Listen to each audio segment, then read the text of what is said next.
Chapter 47. The Mat Maker. It was a cloudy, sultry afternoon. The seamen were lazily lounging about the decks or vacantly gazing over into the lead-colored waters. Queequeg and I were mildly employed weaving what is called a sword mat for an additional lashing to our boat. So still and subdued and yet somehow preluding was all the scene, and such an incantation of reverie lurked in the air, that each silent sailor seemed resolved into his own invisible self. I was the attendant or page of Queequeg while busy at the mat. As I kept passing and repassing the filling or woof of marlin between the long yarns of the warp, using my own hand for the shuttle, and as Queequeg, standing sideways, ever and anon slid his heavy oaken sword between the threads, and idly looking off upon the water, carelessly and unthinkingly drove home every yarn. I say, so strange a dreaminess did there then reign all over the ship and all over the sea, only broken by the intermitting dull sound of the sword, that it seemed as if this were the loom of time, and I myself were a shuttle mechanically weaving and weaving away at the fates. There lay the fixed threads of the warp, subject to but one single, ever-returning, unchanging vibration, and that vibration merely enough to admit of the crosswise interblending of other threads with its own. This warp seemed necessity, and here, thought I, with my own hand I ply my own shuttle and weave my own destiny into these unalterable threads. Meantime, Queequeg's impulsive, indifferent sword, sometimes hitting the woof slantingly, or crookedly, or strongly, or weakly, as the case might be, and by this difference in the concluding blow producing a corresponding contrast in the final aspect of the completed fabric.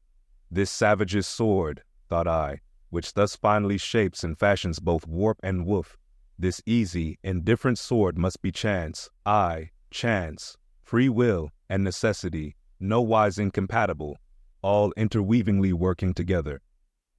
The straight warp of necessity, not to be swerved from its ultimate course, its every alternating vibration, indeed, only tending to that, free will still free to ply her shuttle between given threads, and chance, though restrained in its play within the right lines of necessity, and sideways in its motions directed by free will, though thus prescribed to by both, chance by turns rules either, and has the last featuring blow at events. Thus we were weaving and weaving away, when I started at a sound so strange, long-drawn, and musically wild and unearthly, that the ball of free will dropped from my hand, and I stood gazing up at the clouds whence that voice dropped like a wing. High aloft in the cross trees was that mad, gay header, Tashtigo. His body was reaching eagerly forward, his hand stretched out like a wand, and at brief sudden intervals he continued his cries. To be sure, the same sound was that very moment perhaps being heard all over the seas, from hundreds of whalemen's lookouts perched as high in the air, but from few of those lungs could that accustomed old cry have derived such a marvelous cadence as from Tashtigo the Indians. As he stood hovering over you half suspended in air, so wildly and eagerly peering towards the horizon, you would have thought him some prophet or seer beholding the shadows of fate, and by those wild cries announcing their coming. There she blows, there she blows, Where away? On the lee beam, about 2 miles off, a school of them. Instantly all was commotion. The sperm whale blows as a clock ticks, with the same undeviating and reliable uniformity. And thereby whalemen distinguished this fish from other tribes of his genus. There go flukes, was now the cry from Tashtigo, and the whales disappeared. Quick, steward, cried Ahab. Time. Doughboy hurried below, glanced at the watch, and reported the exact minute to Ahab. The ship was now kept away from the wind, and she went gently rolling before it. Tashtigo reporting that the whales had gone down heading to leeward, we confidently looked to see them again directly in advance of our bows. For that singular craft at times evinced by the sperm whale when, sounding with his head in one direction, he nevertheless, while concealed beneath the surface, mills round and swiftly swims off in the opposite quarter, this deceitfulness of his could not now be in action, for there was no reason to suppose that the fish seen by Tashtigo had been in any way alarmed, or indeed knew at all of our vicinity.